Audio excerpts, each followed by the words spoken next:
दोस्तों, जनहित भारत में आप सभी का स्वागत है। दोस्तों, आज हम बात करेंगे मोदी सरकार द्वारा दिए जाने वाले 2024 के भारत रत्न पर। दोस्तों, इसमें लेस मात्र भी संदेह नहीं है कि जिन महान और प्रतिष्ठित 5 लोगों को मोदी सरकार भारत रत्न दे रही है वे उस लायक नहीं है और किसी भी सरकार का यह अधिकार है कि वह देश के लिए उल्लेखनीय कार्य करने वालों को चुनकर भारत रत्न भी दे।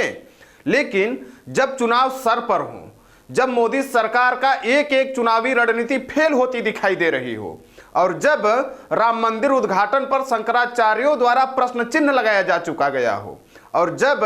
चुनाव आयोग के कार्यों पर सुप्रीम कोर्ट सवाल खड़ा कर रहा हो और जब ईवीएम के खिलाफ आंदोलन जोर पकड़ रहा हो और जब किसानों ने अपनी मांग को लेकर अल्टीमेटम दे दिया हो और जब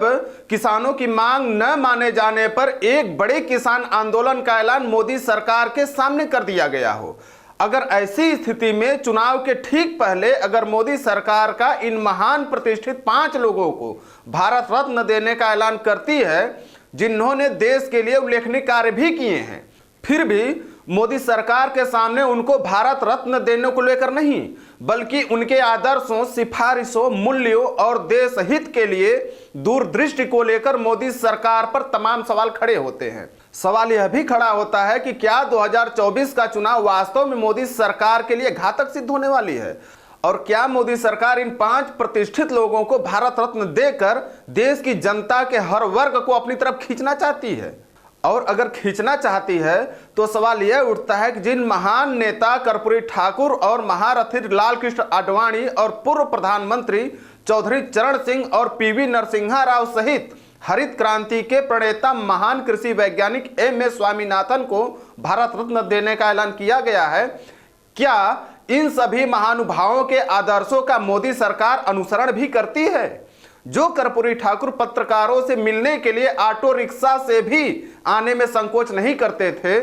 अगर कर्पूरी ठाकुर के आदर्शों का पालन मोदी सरकार करती तो क्या 10 वर्षों में एक भी खुला प्रेस कॉन्फ्रेंस नहीं कर सकती थी जिसमें प्रधानमंत्री जी से देश से जुड़ी समस्याओं और उन पर की गई कार्यों पर सवाल किया जा सके। जो एम.एस. स्वामीनाथन न केवल भारत में हरित क्रांति लाकर देश के लोगों को खाद्यान्न पर आत्मनिर्भर किया बल्कि किसानों की जीवन बेहतर बनाने के लिए महान वैज्ञानिक स्वामीनाथन ने केंद्र सरकार को एक सिफारिश भी सौंपा और वह रिपोर्ट आज तक कोई भी सरकार देश में लागू नहीं कर पाई, चाहे देश में कांग्रेस की सरकार रही हो, चाहे वह मोदी सरकार ही क्यों ना हो। लेकिन स्वामीनाथन और उनके द्वारा दी गई रिपोर्ट और सिफारिशों का हमेशा चुनाव में राजनीतिक इस्तेमाल होता रहता है क्योंकि आज भी देश में सबसे ज्यादा वोट किसानों के पास है। सवाल यह है कि जब मोदी सरकार स्वामीनाथन रिपोर्ट को लागू करने के नाम पर सत्ता में आई थी तो आखिर बीते 10 सालों में इसे लागू क्यों नहीं कर पाई। और सवाल यह भी है कि क्या स्वामीनाथन रिपोर्ट लागू ना करने के बावजूद